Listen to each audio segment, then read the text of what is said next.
BTR सुक्ति जाबाय शान्ति सुक्ति होनबाय थादों क'क्राझारखौ पिसिटि होननानै डिक्लेयार खालामलायबाय बिसोर दा बोरै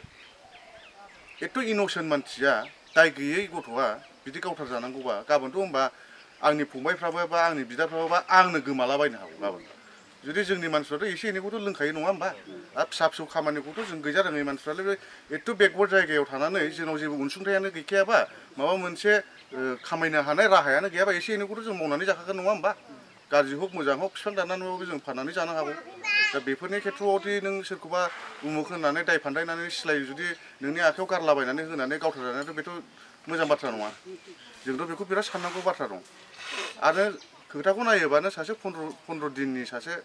गथ'सा दं बेहा बेखौ सानोना सानाखै सासे 15 दिन गथ'सा गोनाङा बे एक्सट्रिमिस्टआव थांफेरदों नामा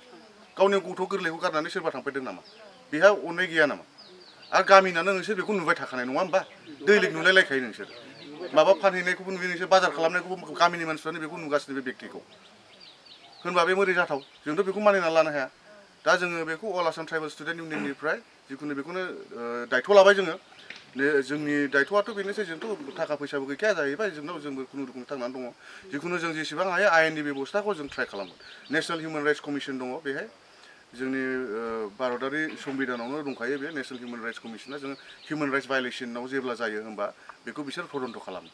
न्याय बिसार होयो बिसोर दा नंखायनो जोङो दिनैनो थांनानै सेन्ट्रेल कमिटिया नेशनेल हिउमेन राइट्स कमिसनाव मोनसे जोङो एप्लिकेसन हरगोन मेम'रेन्डाम नङा जों एप्लिकेसनखौ हरगोन आरो गुवाहाटी हाइकर्टआवबो जोंनि एडभकेटनि दारा जोङो बाहायबो पेटिसन होगोन जाहाथे बेयो तदन्त जानांगौ इनभेस्टिगेसन जानांगौ प्रपार इनभेस्टिगेसन जानांगौ कम्पेनसेसनाथ' फैगोनलै खिन्थु बे जायखिनि दायनिगिरि बेथ' सास्ति मोनथारनांगोन नङा होमबा ओरैनो फैसाल' होनानै सासे बेक्तिखौ गावथारनानै इन'सेन्ट बेक्तिखौ गावथारनानै फैसाल' गारनानै होलांबाथ' जायाना न्याय नांगौना जोंनो जास्टिस नांगोन नङा होमबा दा बेनि थाखायनो जों बेखौ जेरैखि जाया दिनैनो थांनानै जोङो नेशनेल हिउमेन राइट्स कमिसनाव लाइजाम हरगोन जोङो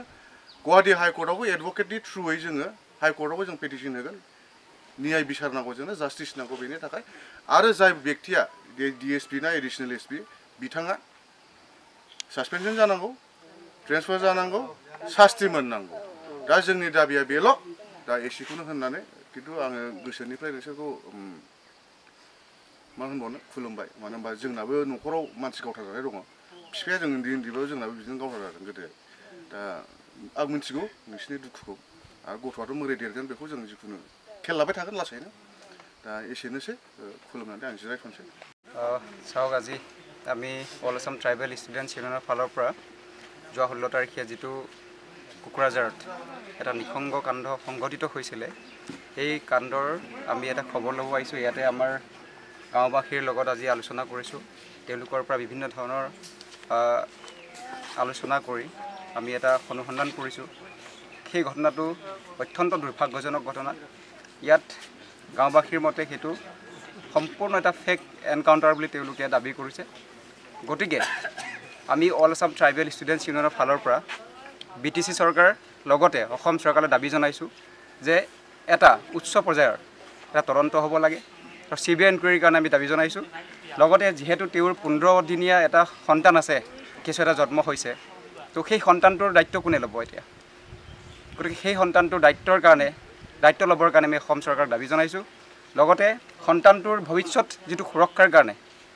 চৰকাৰীভাৱে তেখেতৰ যি সহধৰ্মিনী আছিলে সেই সহধৰ্মিনীক সংস্থাপন দিবৰ কাৰণে দাবী জনাইছোঁ।